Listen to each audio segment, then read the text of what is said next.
Hey guys, welcome to the Tea Party Country Music Podcast, where you find new friends and new music. And joining me on this week's episode is a singer-songwriter from the Inland Northwest who now spends plenty of time down there in Nashville. Lila Rose, thanks for jumping on with me. Yeah, thank you for having me. So before we get too far into this, everybody, make sure to follow or subscribe on iTunes. Be sure to give us a 5-star rating. But Lila, let's start with you. Where do you come from? Last week we had Court Carpenter on the podcast. He's from a little town, Kelso, just north of Portland here in Washington. But you're from an even smaller town here in Eastern Washington. Yeah, I'm from a town called Wilbur. We're about an hour and a half west of Spokane, Washington. Tiny town. I think our population is around 800. So I've grown up here, lived here my whole life before I moved back down to Nashville. And a lot of people, I don't think, realize that Spokane or Washington has some real kind of taller country music towns, and it might not be, cornfields and tractors everywhere like it is kind of in the Midwest, in the Nashville area, but there's plenty of that stuff here in Washington. Yeah, for sure. And I definitely think that growing up in Wilbur, it did give me a different perspective on country music than I think growing up in the South would, which I think is part of the reason why I have gotten into writing more outlaw country instead of just regular pop country or the country that you're hearing on radios now. Well, and I think Wilbur kind of insulated you from some of that. I think you're right. It's kind of a different feeling than if you would have grown up in Nashville. When did you start playing music and wanting to become a musician?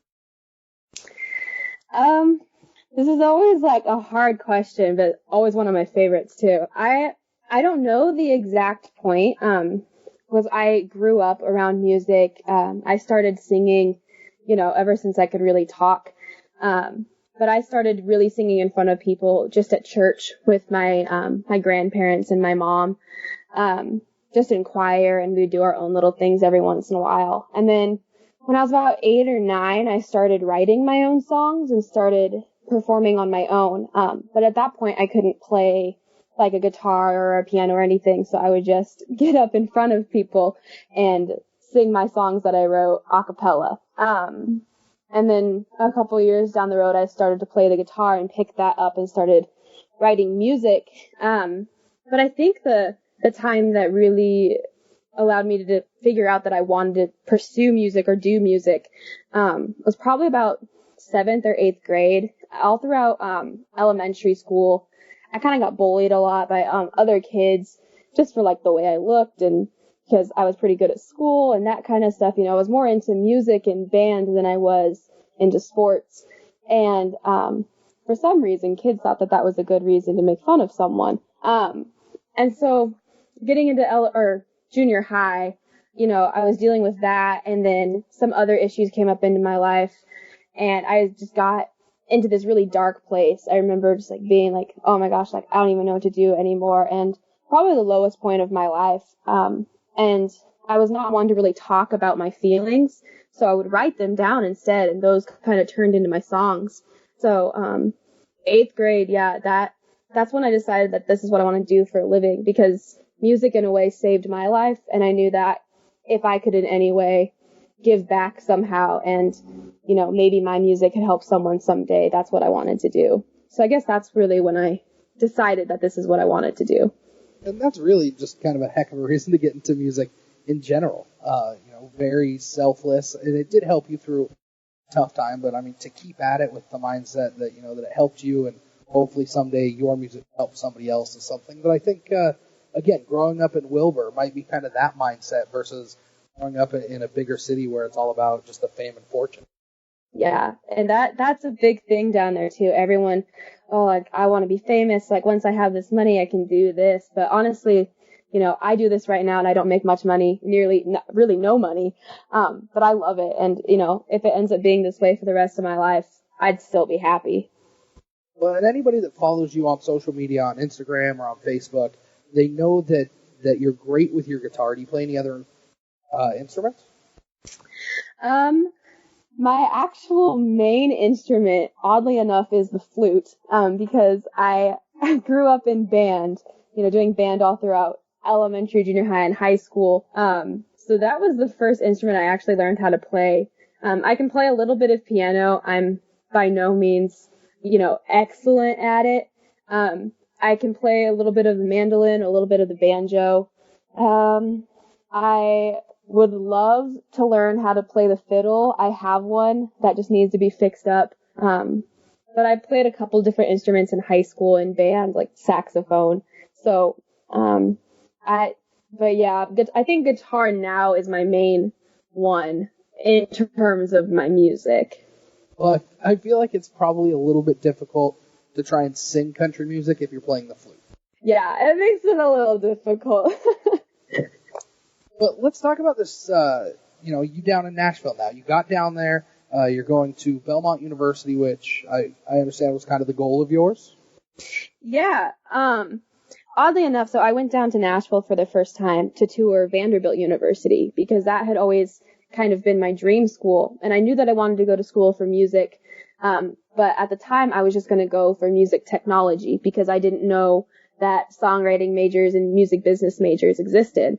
So I went to Vanderbilt. They didn't have anything that I really wanted to go into. All of their music was classical based, and country music is about as far from classical as you can really get. So I was like, okay, well, this isn't for me. And then we were driving around Nashville, and I found this little neighborhood that I was like, oh my gosh, this is just so cute. Like, I want to live in Nashville. Like, I'll find a way to get down here eventually, and this is like where I want to live. Came home, and about a month later, heard of Belmont from a teacher of mine, and it turns out that little neighborhood I was in was Belmont's district. So then I started looking in, realized that, oh wow, like I can major in songwriting. That's crazy. And so from that moment, it really became my dream to come here. And getting into the songwriting major is a feat of its own. You have to apply to Belmont. And then if you're in, you have to apply separately to the songwriting major. And they have about a 13% acceptance rate into the program. And so me getting in with my first application, going in as a freshman, was just crazy. And I mean, to this day, like I'm going into my junior year, and to this day, I still can't believe that I'm in such an amazing program, with so many other amazing songwriters. Well, and I didn't until I started, until we started talking, really, I didn't know that songwriting was something that you major in. And then we started talking a little bit. I saw your bio and it mentioned that, and then I actually started looking at Belmont. If there was ever a place that should have a songwriting major, it should be somewhere like Nashville, right? Yeah, absolutely. And Belmont is so good about nurturing their students and nurturing talent, because they so badly want for us to be out in the industry. And that's part of the reason why they have the program be so exclusive, because they want to make sure that they're putting the best songwriters they can out into the world. Because our school's right on Music Row. And so all of the publishing companies and record companies that are on Music Row look to Belmont when they need a new artist or need a new songwriter. And so, Belmont is really good about making sure that we're prepared for it. All of our professors in the songwriting program are actual professional songwriters or publishers, have worked in the industry and have multiple Grammys and things like that. And it's just like crazy how much experience they have, and the fact that they're willing to take their time to teach us to be, as great as they are someday. I don't think that people understand enough how well connected the country music industry is just in general, from songwriters to performers to even, radio and record labels. Really, if you can start making those connections where you're at now, that's got to mean the world to you. You made one that turned into an internship, right?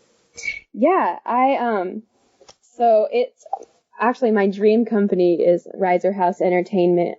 They're a record label and a publishing company and a creative company all in one. So they do everything in-house. And I was really drawn to them. Even before I came down to Belmont, I had heard of them because I liked one of their artists. And then, getting down to Belmont, yeah, they really push us to network and get out and meet new people. And they give us so many opportunities. So Riser House came to speak at Belmont. And I went down and talked to them, and I got to meet some of their artists, one of which was like my favorite artist at the time. And, just hearing about like I'm sorry, what was that? Which was who? Mitchell Tenpenny, actually, which, he is now co-signed with Riser House and Sony ATV. And he's been on the radio and he's really killing it. So good for him. So it's really cool that I know him and I can say I know him. But they, give so much creative liberty to their artists and to their writers. They're not holding them back. They're not telling them what they can and can't write. And I loved that because, most big publishing companies and big record labels don't allow their artists and writers that kind of freedom. But this smaller independent company does. And so I, applied to do a volunteer thing with them this past year. Didn't think I was going to get it. So I actually kind of forgot that I applied and then, got an email saying that I was accepted onto their street marketing team and that I was not only a member, but I was going to be one of their team leaders. And so that was awesome. Like we got to promote their new artist, Dylan Carmichael, who, I've met and is actually one of my favorite artists right now. He's amazing. I got to promote his debut album. And then at the end of the year, I was talking about, I got to start looking for internships. And the girl who was in charge of the Riser House said, well, I need an intern. Will you be mine? And I was just like over the moon, just to get a chance to actually work with them. And even if I'm not getting paid and it's just for college credit, like that fact that I get to stay there for another year and be around it and have it potentially turn into an actual job, that's just so mind blowing to me. Well, and when you say, the one that's in charge, are you talking about Jennifer Johnson herself? No. So I'm talking about one of their marketing employees. I have met Jennifer. She's great. I've met John Cantu, who is the president of the creative division of Riser House. And he's awesome. And, I've sat in meetings with all of them and it's just such a great atmosphere to be around. They're such a family. Like you can tell how close all of them really are and they're great friends. And, I've never really felt such at home in another place. So it was great to find that and feel like, okay, this is, where I'm supposed to be here in Nashville. And we have actually both of those artists, Mitchell Tenpenny and Dylan Carmichael, coming to Watershed up here at the Gorge up out there. Yeah, I'm so excited because I'm going to be there and see him. I know Dylan personally, so I've talked to him and been like, hey, I'm going to be at Watershed. Like, I'll see you there. So I'm super excited for that. He's really outstanding. Mitchell's outstanding. And yeah, the fact that Mitchell's been signed with Sony, one of the powerhouses of the music industry, is just crazy. Like, it's incredible. It is. In his journey, I've been kind of following for the last year or so. He was at Watershed last year on the side stage, right? Mm-hmm. When they announced the lineup and really, really loved his music. And then now he's on the main stage this year, but Dylan Carmichael's on the side stage. So, I mean, it's kind of a cool thing for you being in Nashville to make those connections and then to come back home and now they're still here, right? Yeah, it's really cool. Dylan was also just in Spokane a couple weeks ago, at the Knitting Factory. It was a free show that one of the, radio stations up there did. So it was cool that, I get to come home over the summer. I spent the whole year working with these guys and then come home and they come up here. And so it's really cool. And to play at Watershed, it might not be like the biggest deal to them. It's just another festival. I mean, for Dylan, I'm sure he's so excited just, to be getting out. This is his first year really out in the public. So I bet he's over the moon. But I mean, Watershed to me, wow, that would be like a dream come true, even just to play on the side, like next to Nashville stage. Well, and that's actually, we had, Court Carpenter on last week's episode, and he's from Washington and he's going to be on the next Nashville stage. And he talked about that, about going to the Gorge and about how cool it was to actually be able to play at Nashville there. Yeah. Nashville stage.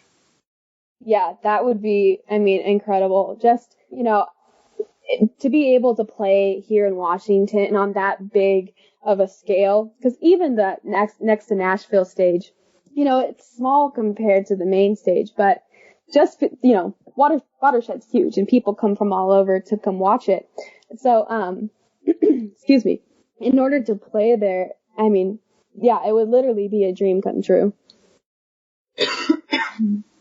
Well, so you talk about kind of the connections that you've made in Nashville and that sort of thing, but really your sound was kind of shaped in the Northwest, in Wilbur, and you say that you play an outlaw country kind of style, right?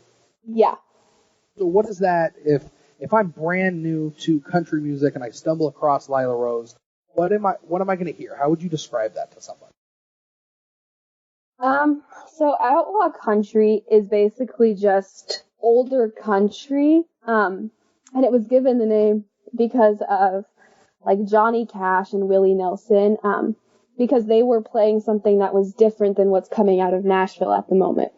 And so that's kind of how I describe it, is like, you know, it's country, it has that older sound. I don't have the pop influences, or like the electronic influences in my music. I just have that genuine country sound, and we really focus on telling stories more than making sure that, you know, the beat of the song is something that someone can easily dance to. And there's nothing wrong with that music. I love that music. It's, you know, that music's great. But because of where I grew up and my lifestyle, this just fit more with me, and I love telling stories. And so this style of writing, you know, really fit my life and my life story and what I wanted the world to know. And it is different. It's completely different than what is mainstream coming out of Nashville at the moment. And so it kind of got the outlaw name because it was so different. It was kind of going against the grain of what was popular and what was normal. And that's true. And like I said, anybody that's heard your music feels kind of that real deep, older kind of country sound that I think a lot of us grew up with, or it happened right before, you know, we started to grow up. I think it's kind of a refreshing take to have somebody that's still playing that kind of music. Who are some of your biggest inspirations?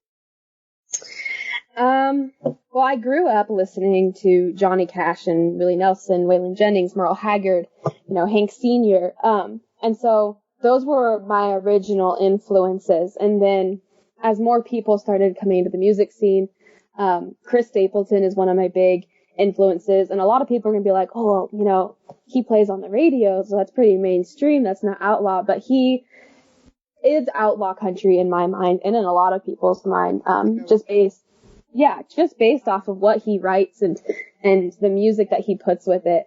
But then along with him, my favorite artists are Tyler Childers, Colter Wall, and Ryan Bingham, which are lesser known artists, but if you listen to outlaw country, those are the three big names, I would say. So yeah, those are my main influences. Well, and I know, you know, I've listened to Tyler Childers, but who else did you mention? Colter Wall and Ryan Bingham. Colter Wall is actually, he's like 22 years old. He's from Canada, but he has this very deep, old sounding voice. He really sounds like Johnny Cash, and so if someone didn't know who he was and just listened to his songs, they'd probably think they're listening to Johnny Cash. He's incredible. He's an incredible songwriter. And then Ryan Bingham is from Texas, and he, I guess, is still up and coming. He's been in the industry for quite a few years now. It's just a very small group that listens to him. He's going to be at a music festival in Montana in the next couple of days. There's also a show on Paramount Network right now called Yellowstone that he plays in. So he's a character on the show and plays his music on the show, which has gotten him some fame and notability, credibility, I guess. But he's an insanely great songwriter. I'm sure that definitely helps when you can put your music in front of that many people that quickly. Yeah, absolutely. But so you've been in Nashville for how many years have you been down? I've lived there for 2 years. I'll be going back this summer for my third year. So being there for 2 years, you've been kind of immersed in the world that is Nashville, and it's kind of different than really anywhere. There's nowhere else really in the world that I think you can walk down a street and pass 6 different live music venues, all just right there. What's that like being there with all of the different talent, maybe outside of Belmont, but just being able to be exposed to so many different artists? It's crazy. Like, I mean, you go down to Broadway and, I mean, it's like this everywhere in Nashville, but Broadway's the main one that people would like, recognize. But you walk down the street and every single bar that's next to each other, some are stacked up on top of each other. Every single one has a band playing in it, and they're all playing different songs. So it's, you walk 5 steps and here's a new song. Like 5 steps, here's another new song. And it's crazy. It's so cool. It's one of the coolest things just to be surrounded by music literally 24/7. It's also extremely intimidating. I will admit that. Because I came from a small town where I was really the only one that was doing music. I mean, there's people here that like music and would be in band, but I was the only one out, singing and writing songs and trying to make something of this. So coming from a place where I was the one person that everybody was looking at and everyone knew, to go to this place where, oh, hey, my name's Lila, I'm a singer-songwriter. It's like, well, great, so is everyone else. It's intimidating and it's hard and it really makes you doubt yourself at sometimes. Like, am I here for the right reasons? Like, am I good enough to be here? Am I cut out for this? Like, do I really want to, play every night at a different bar just to try and make some money? And there's so many incredibly talented singers and songwriters down there. I meet someone new every day who just blows me away with their talent. And so it's cool because I do get to meet these people and some of them, are interested in co-writing or, singing some stuff together. So it is cool because I'm making these connections and I'm making friends. But, you can't help but feel that you're always in a competition. And I'm a very competitive person, so sometimes that becomes an issue. Has that kind of changed your approach to the way that you write music and the way that you present your music to other people, being surrounded by so many other talented people? It did for a little bit. So when I first got down to Nashville, my whole life I had just been writing songs based on, like life experiences, just like I wanted to show like the world authentically me, like this is me, this is my life, this is what I've gone through. And like I had a couple songs here and there where, I'd write something that didn't necessarily happen in my life, maybe it was just something that happened in my head. But then, I got down to Nashville and I was like, oh, like this is a town where, you just gotta always write, you just always gotta be pumping out songs. And doesn't matter if it pertains to your life, you can't just wait for inspiration.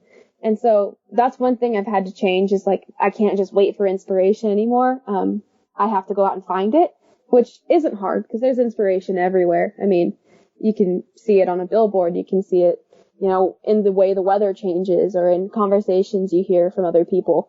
But for a while I was just focused on, writing songs that I thought were going to be commercially successful, something that would mimic what you would hear on the radio, because I figured that was the only way I was going to get noticed in Nashville, and that was the only way I was ever going to make a living.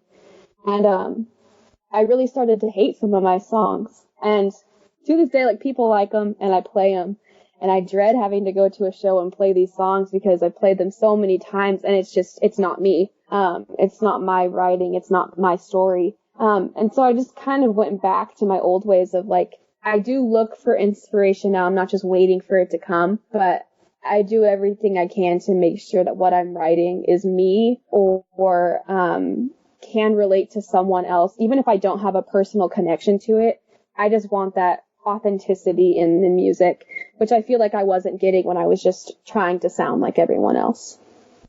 And what does your songwriting process kind of look like? One of those people that comes up with the inspiration and the lyrics and then match the music to it, or do you have these, guitar licks and these pieces of music that you're ready to put lyrics to, find the right lyrics?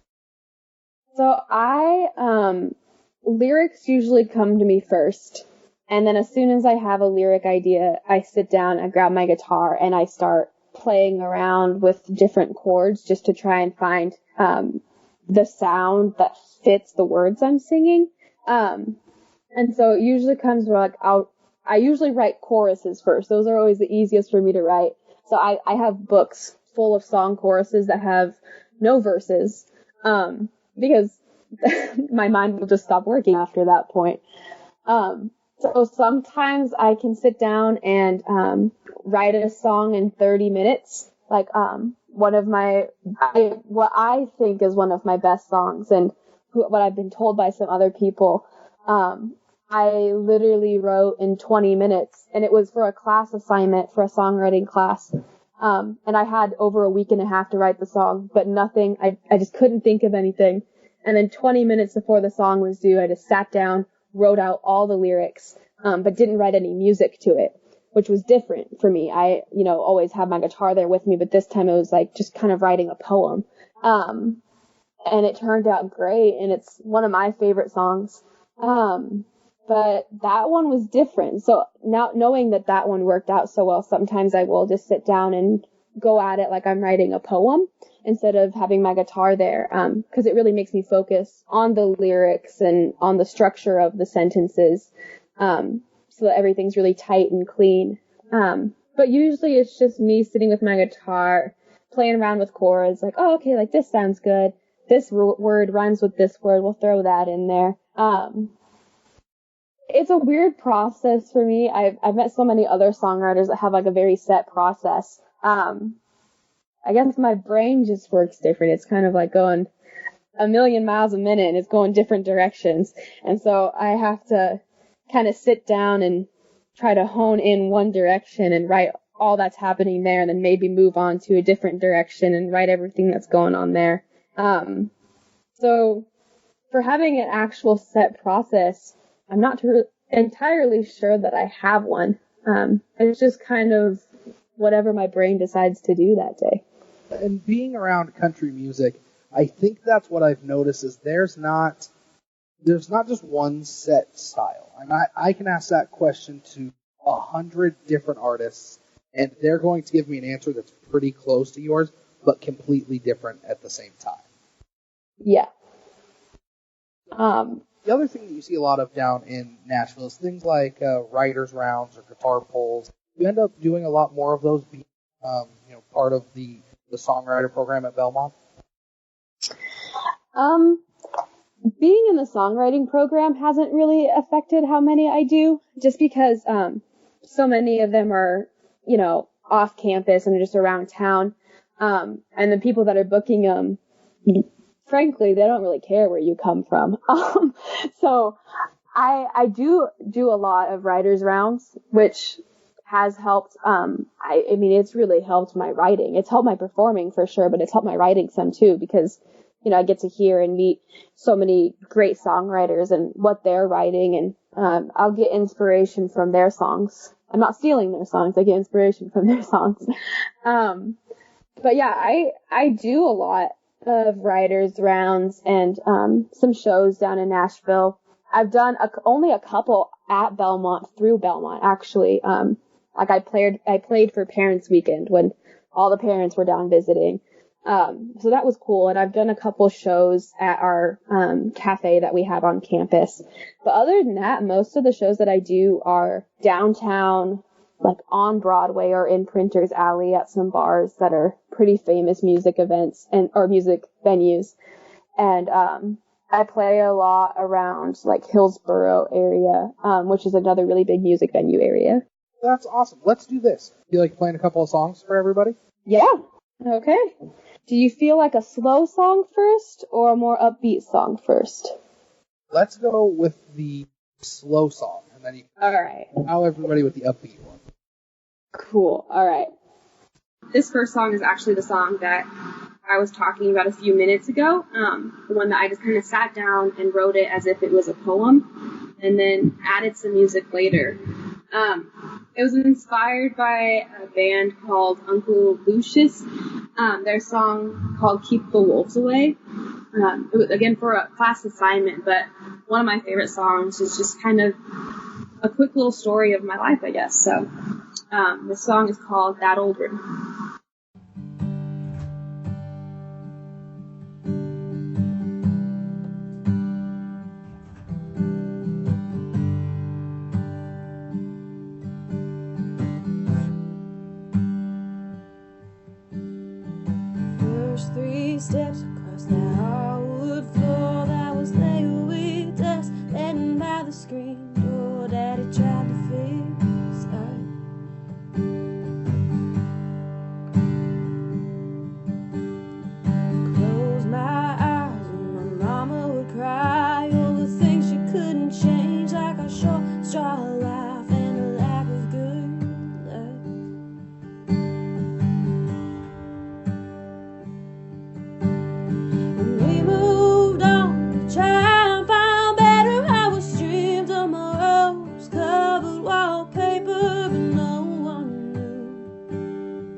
they seem, and that enemies are made when you chase your dreams, trying to make your name.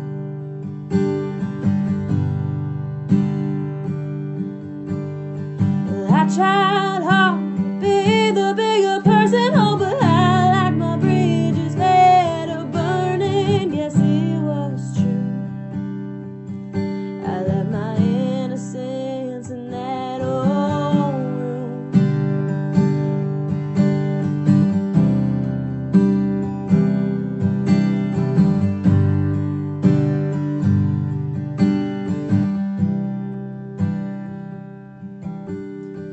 What I've learned from living on my own is that people take advantage when I'm vulnerable, even those I love.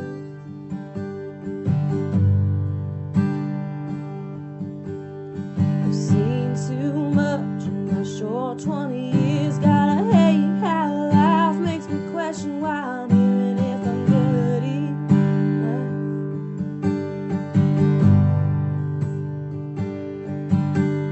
This world has torn me down into rubble. Think they're trying to be strong. Aged me a couple years too soon. Is what I wouldn't give for my innocence in that old room.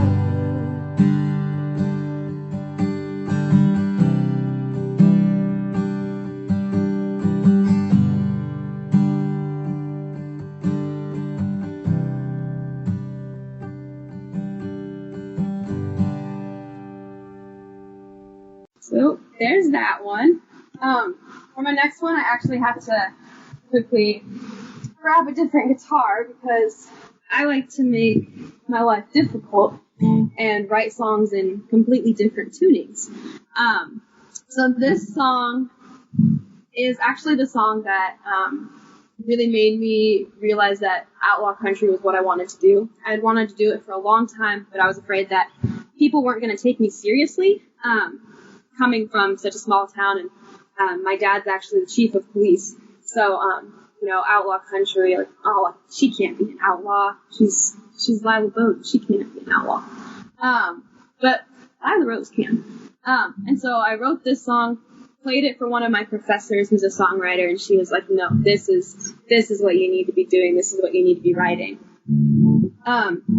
So this is one of my go-to songs. This is called SOS.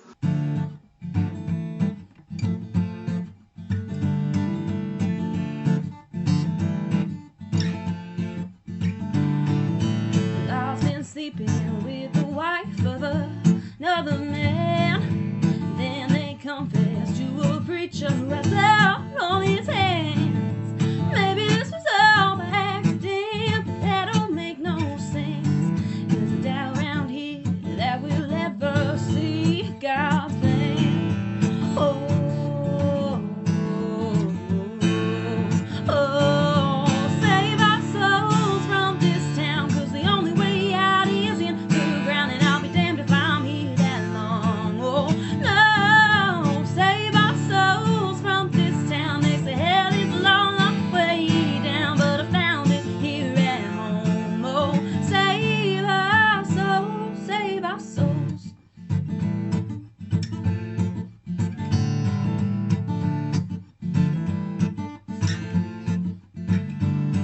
Try to drown our demons in what's left of an empty bottle, and to cleanse our souls we drink and bathe in holy water. Say a little prayer, change our faith, then go back on our way. 'Cause we don't know how, no, we never learned to be good sons and daughters.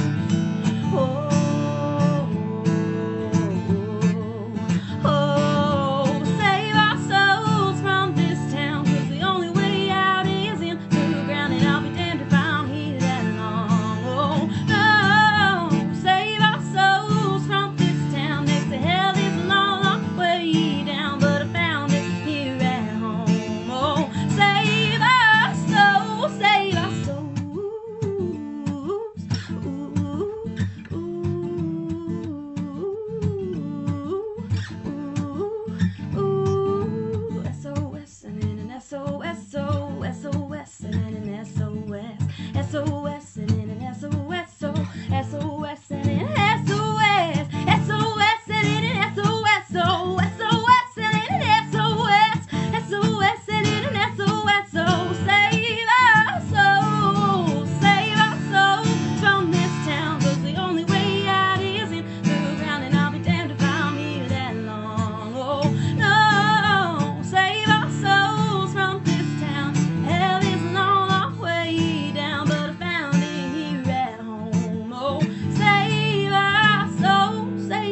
always gotta make sure that's the last song I sing, because it really does a number on the voice.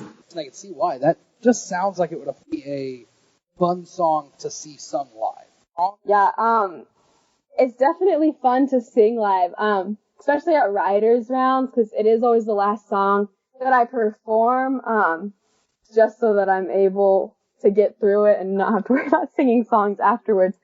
But it is fun to, like, feel the energy in the room change. Some people give me some weird looks because, you know, I'm talking about, you know, not wanting to be in a town that I'm in. So I always introduce that song like, has anyone here, ever been someplace or lived someplace that they just couldn't wait to get out of, or, you know, would be fine if they never had to go back to? There's always a couple people that raise their hands and I sing this song, and it's fun to watch those people really get into it and dance along with it. So yeah, it's really fun to do live. Well, and we started with you talking about how, you know, you want your music to connect with people, and I think that song in itself is the embodiment of that, because I think everybody's been, maybe not a town, but they've been somewhere that they absolutely couldn't wait to leave and never look back. Yeah, absolutely. And some people have even come up and talked to me about that. They're like, yeah, like, it's not necessarily the town, but, you know, a house that I couldn't wait to get out of, a relationship I couldn't wait to get out of, that kind of thing. Really just anything in life that, you know, is holding you back, from what you're really supposed to be doing. So, and not to speak poorly on my hometown, because I really do love my hometown, but it is one of those places where, you know, you're born there, you go off to college, you come back and you live here for the rest of your life. And that's just not what I wanted. I love the town, but I have no intentions of coming back to live here. I come back for the summer just because I can't afford to live in Nashville at the moment. But so it rings true to, like, how I feel being here, you know, like, I need to get out. Like, I don't want to die here. I want to go out and do something different with my life. And, you know, some people feel that even in big cities, or, you know, with, you know, family issues or relationship issues. So that's really why I felt compelled to write it. But you do have quite a few things going on there locally, including coming up on the 4th of July. It's not in Wilbur, but it's just down the road in Grand Coulee. You're going to be part of the Festival of America with Jesse Quant. And what's that like to kind of be playing that close to home versus playing in Nashville where you're relatively unknown? It's really cool, because here, you know, throughout high school, people really supported my music and they thought it was really cool. But now that I've, you know, been living in Nashville and have been doing music down there, when I come home, I'm treated like a celebrity, which is weird, because it's people that I grew up with, that, you know, people that have literally known me since I was a baby. And it's cool, but at the same time, sometimes it's a little frustrating because there's people who, you know, wouldn't give you the time of day when I was in high school, but now that I'm, you know, doing something big and come back and I'm getting recognition from other people, all of a sudden they want to be around, they want to be in my life, and, you know, you don't always get the idea that it's for the right reasons. But playing here, especially on this big of a scale, it's not that big in comparison to other things, but to me it's pretty big to be able to play in a festival.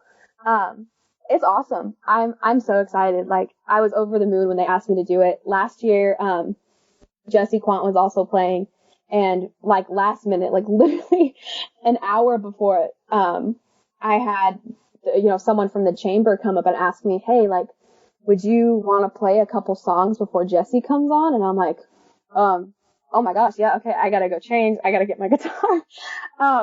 And so it was very last minute, and I just got up and sang like 3 or 4 songs. And that was really fun, and I just enjoyed doing that. And so to be asked to come and be an actual act this year and, you know, be a paid artist to play at the festival, it's crazy. Like, I'm so excited. I'm only playing with my guitar, so I'm just doing an acoustic set, but I get a whole hour this time. Which is fine. Like, you know, I'm the opening act and then the next 2 are full bands. That's, you know, how it normally works. But I'm excited. I can't wait. I have been thinking about it all summer and getting things ready, putting together my set list and all of that. It's really cool to be playing such a big event, that so many people I know and love are going to be at, but then also an event that's going to attract tourists and everything, because Grand Coulee Dam is a big tourist attraction. So of course they're going to come to the festivals if they're here. So it's exciting. It's really exciting. And you say it's not the biggest festival ever, but really I think it might be, in the central Washington kind of area, maybe the biggest thing going on the 4th of July, right? Yeah. I actually don't know of many other things that happen on the 4th of July in this area. So, it is one of the most well-known, fireworks shows at the end of the night because it's off the top of the dam. So it does attract quite a few people. And this is, I've learned that this is a point of controversy among some people around. But which one are you looking more forward to? Fireworks off the dam or the laser light show? Oh, mine's definitely the fireworks, because I have seen the laser light show so many times. I love it. I still love it, and I will still go watch it every summer. But 4th of July is my absolute favorite holiday. Not Christmas, not anything like that. My birthday's 2 days before Christmas. Not a huge Christmas fan. 4th of July is my absolute favorite. So fireworks, I love them, and I'm not going to miss any opportunity to see them.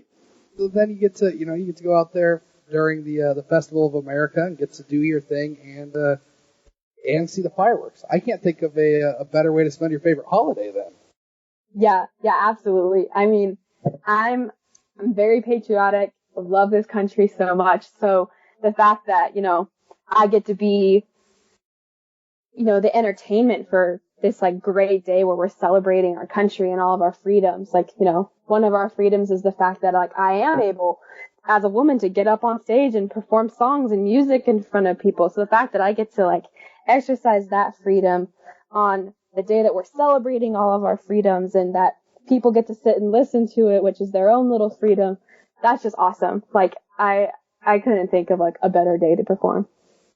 Well, and anybody that's around here, I've heard now Lila Rose and Jesse Quant, you've got to get out there.